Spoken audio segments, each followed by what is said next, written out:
gawin. Happy birthday sa'yo. Matamis to? Sabaw to?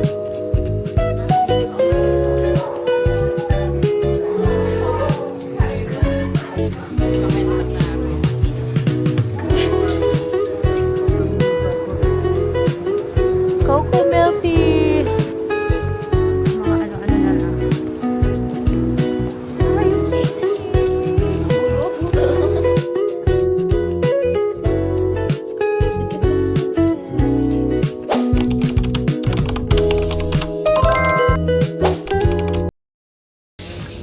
Morning, let's go.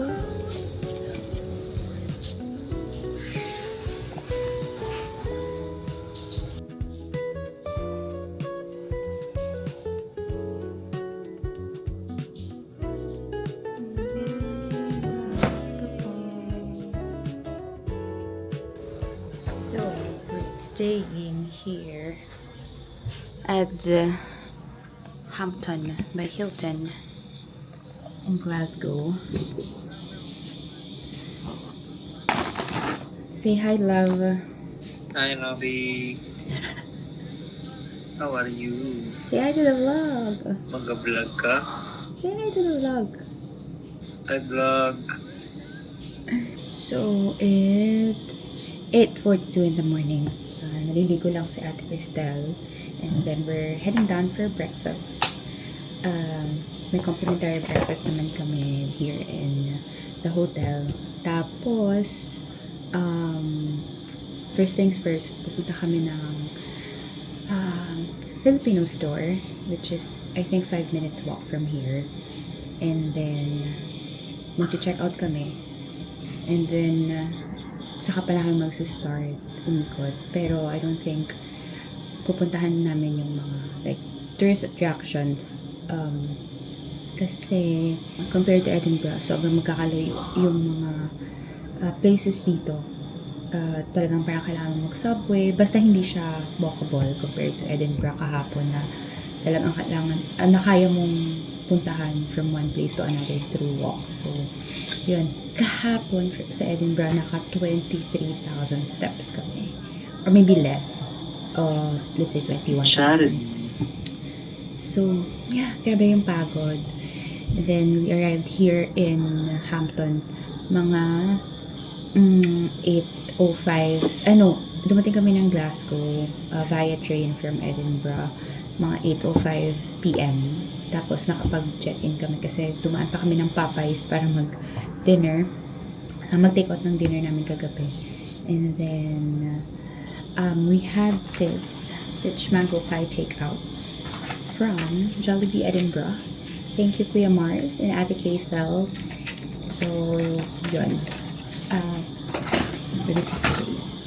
And then, yun. Tapos naman kami dito mga 8:42 ata or 8:40. Mga ganun. Almost 9. Quarter to 9 kagabi. And then, syempre, ano lang kami, airdrop ng mga photos. Tapos, namili ng mga i-upload and whatever. So, yun. And then, nagplan nga kami about today na parang okay na kami na hindi yung like full tourist mode today. So, yun. We'll take you guys with us. Pero, it's gonna be a different Glasgow vlog kasi more on dito lang kami sa city center. Most probably. So, yeah. Let's see kung saan kami dadalhin kasi we're going back to ako Nairn, tapos si ate sa Oban by 6 p.m. today then. So, yeah. Let's see kung saan kami dalhin ng aming mga paa at ng aming mga energy for today. Okay, guys! Nakainis mo ng blower. Wala? Meron yan. Wala. Diyan sa Tinignan ko lang.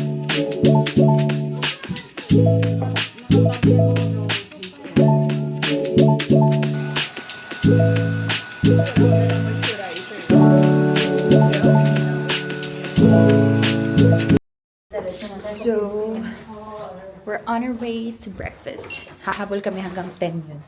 Anong oras na? 9:25. Talaga naman. Abot pa naman kami, guys. Good morning, Glasgow! Parang filter to. After breakfast, pupunta na kami ng Filipino store. First things first, ay mag-shopping ng pagkain. Pagkain Pinoy. Mayaman kami ngayon. Mayaman kami, basta pagkain, mayaman kami. Let's go. Let's go.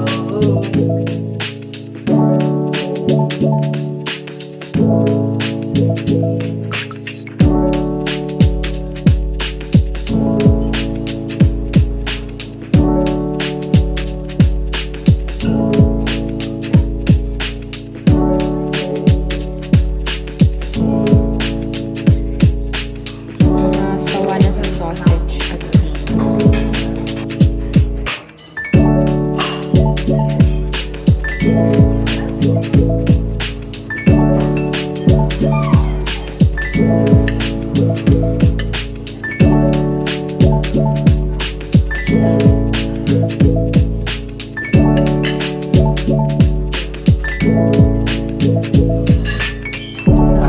kailangan natin guys mag-fuel up dahil matinding lakaran na naman to.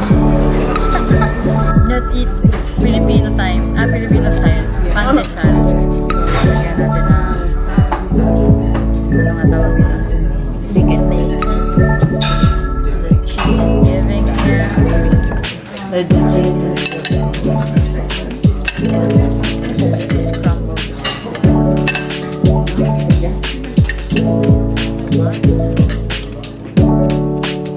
Kita ba ako dyan?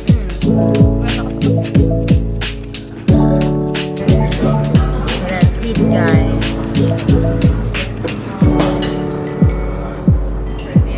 Mama yung taste. Nilaya mo yun sa ano? Dunkin' Donut. Dito libre.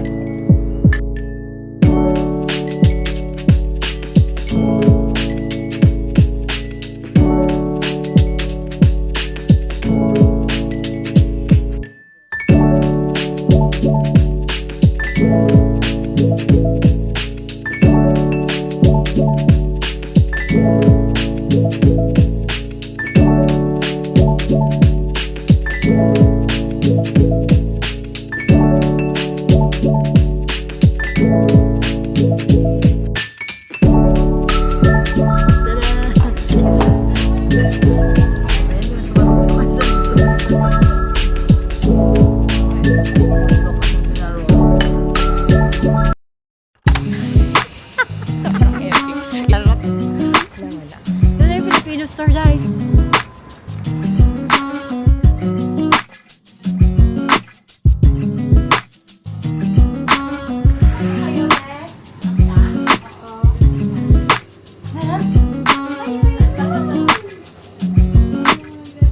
Gagawin, happy birthday sa'yo.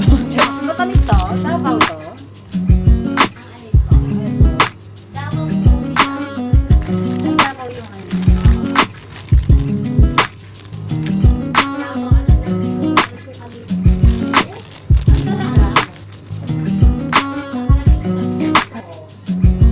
The place to be Filipino. Mayaman kami ngayon natin. Yung box namin na kami na binili, parang inubos namin.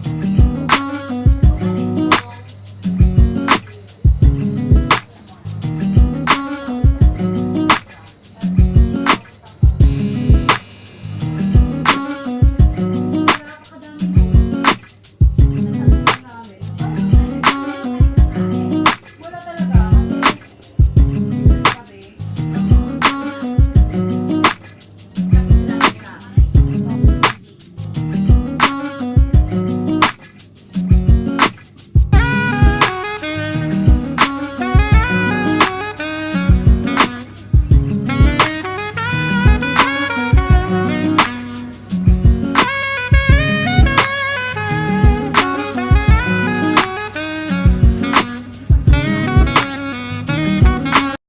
So hi guys, galing na kami ng Filipino store. nabudol na naman kami. Nabudol kami, talagang hindi tatanggi sa pagkain Pinoy.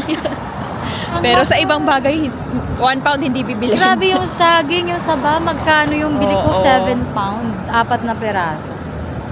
Diba? Para lang sa craving talaga. Talagang Gagawin hindi- ko yung banana cube. Yes. Yung lansones, grabe. Lansones! Sorry, hindi ko na binili kasi sobrang OA. Nabili ako. Bumili ka ba ng loso? Isa. Kaya mahal yung Ang nabayaran liit eh. ko. Pero kung Davao Ang yun, liit. worth it yun. Bagay. Tapos nakita ko green-green siya, so hindi pa siya masisira. Tapos nakabili din kami ng fish. Ano nabili mo ate na fish? Bangos, tapos yung small na shrimp. Pang Ako naman, ukoy. ang nabili ko ay baby split na? Baby split ba ng split bangus na bangus na- Sarangani Bay. Okay na yon, marinated yun. Pero okay na yun. Prito na lang. Prito-prito na lang. Tapos ano pa, syempre yung kinikrave kong Tommy. Kabili rin. Sayang Toyo yung suka. Moby. Ayun po, Toyo toyo suka. suka. Ayan. Ng Dato Puti. Baka naman guys, Baka baka gusto nyo kami padalhan na lang. Alam nyo yun, sponsoran nyo na lang Mahal kami. dito. Sa Pilipinas, magkano lang yun? Hindi True. pa abot ng 100 yun. Correct. Pero ganun talaga, Naka-4 ka. luxury sa mga OFW ang makabili ng Filipino foods. Ano pa ba yun? Mga munggo! Oh my God, may munggo. Oo, may munggo. Saya-saya. Tapos nakabili ako sayote. Ano ba yung lulutuin? Giniling. Giniling na baboy. Yung sarap. Ay, yun mga snacks kasi. Oo, mga snacks. Pero Ay. ang saya. Bumili ako ng Spanish bread. Ay, oo. Pero hanggang pang breakfast lang. Hanggang May 13 na lang Ipa-practice ko yun. Yung Spanish bread. Oo, Kaya sige hindi ako ate, bumibili. i-practice mo para hingin na lang ako. Oo. Ikaw na magbenta, sa'yo na lang Ako na bibili. magpadala, hindi na magbili.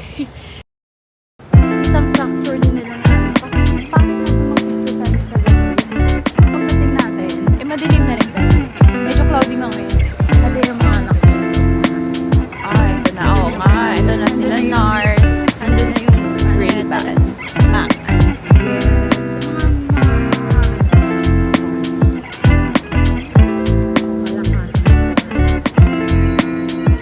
So parang more on city life talaga si Glasgow. Ayan, sharp Shopping. silver. Shopping galore. If gusto niyo mag-shopping at may pang-shopping kayo, syempre dapat importante may pang-shopping kayo. Ako wala kaming pang-shopping eh. Huwag kang apak ng glass. Huwag wala kang Kapag-shopping. Kami nag-shopping na kami eh. Yeah, Sa Pilipinas to.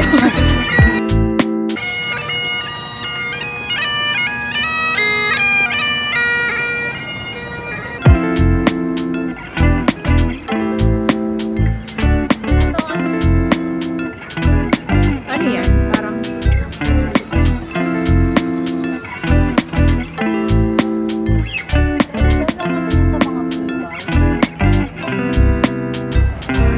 So parang based on what you can see dito sa streets ng Glasgow, parang more on food sila, more on shops. Tapos yung architectures nila parang mga old style talaga. Parang wala akong masyadong nakita na ano, no idea. Yung Gallery of Modern, may bayad kasi ito mga So, hindi papasok kayo may bayad. Gallery of Modern Art. Ayan, yan. May nagdami. Yung mga tourist, ano.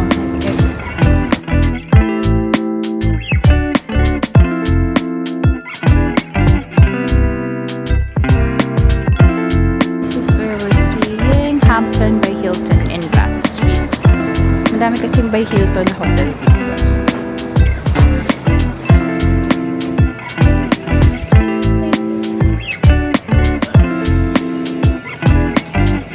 And after all, hinahabol tayo ng Wonderwall ah. Hi guys! So update, it's, what time is it? 12:50, so time for our lunch. Late lunch. Late lunch. So, eto na naman ang aming attempt to eat ramen. Kasi Korean kahapon, naman. akala namin ramen yung Japanese. Puro pala sushi and, basta, puro sushi. The best kahapon ramen in town. is, ipapakita namin sa Oo. inyo later on. Dito ba? Yeah. So, uminit, kaya nagtanggal na kami ng mga jacket. Ito na nga, naka-t-shirt na siya. Grabe yung pawis ko. Lalakad.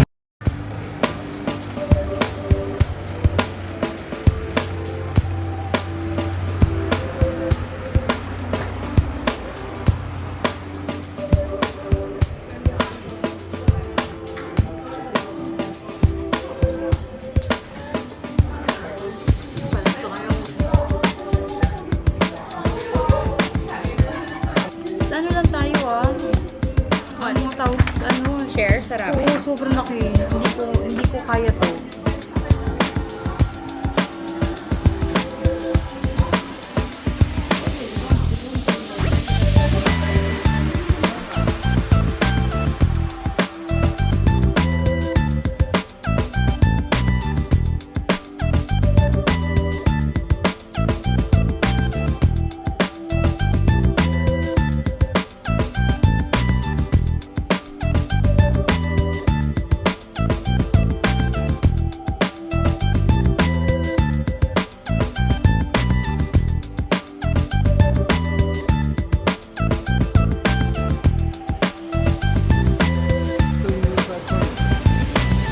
Coco milk tea! Siyempre, hindi ko ito papalampasin, guys. Ito papalampasin. Kahit busog na busog pa ako ng ramen. Coco!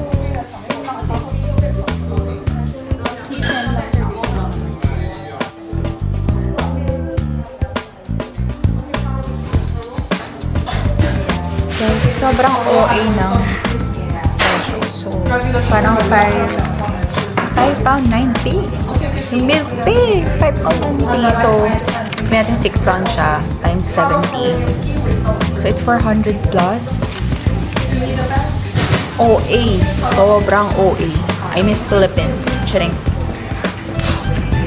Sobrang OA naman dito. Parang yung 400. 300 plus. Sana kalasa. Thank you! Yung additional salted cream is 1 pound. So, shit, 70 pesos. 25 o 30 pesos lang yata ito sa Pinas. Sige na lang. Go for the craving. For the cravings. Minsan pa.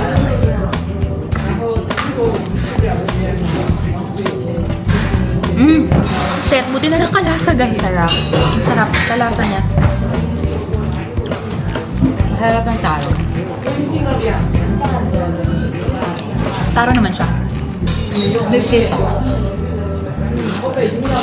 Taro siya, milk tea siya. Ba?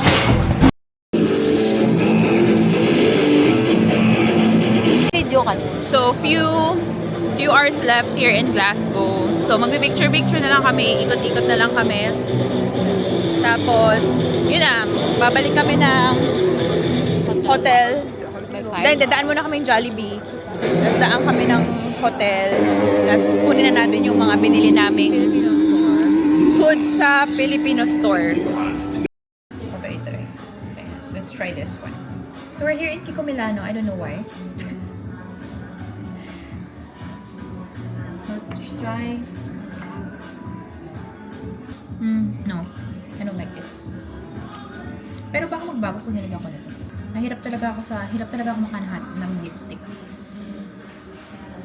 I bet. Budo. Tama na. Umuwi na tayo, guys. Ito yung sinasabi na tama na yun, deserve. Tama na yung deserve. Tama na yung kakahil ng inner child. Tapos sabi nila, ito yung binili namin, unlimited double touch. 16 hours without retouching. 16 hours. Okay. So, The time starts now. Thank you, Kiko Milano. For the Buddha. Uwi na tayo. Ubus na yung pera. Hi guys. It's May 8 today and it's 8:48 p.m. as of the moment. So nasa train na ako. Hindi na ako nakapag-outro kanina while we're still in Glasgow. Kasi ang daming bitbit. Look. Yan yung mga goodies na pinili ko from the whole trip. Actually from Jollibee at saka from Filipino store sa Glasgow. So, yeah. Overall, it's been a great trip from yesterday since nag-Edinburgh kami until kanina, Glasgow. So, ayun, nakakapagod. Pagod talaga. Then, back to work na tomorrow. So, yeah. Right now, I'm on my way back to Nairn kasi work na tomorrow. So, yun. I think meron pa akong 3 more hours pa dito sa train pero meron akong 1 change sa isang station. We are now approaching Montrose. Which is in Please mind the Aberdeen. gap when So, leaving the train. yun.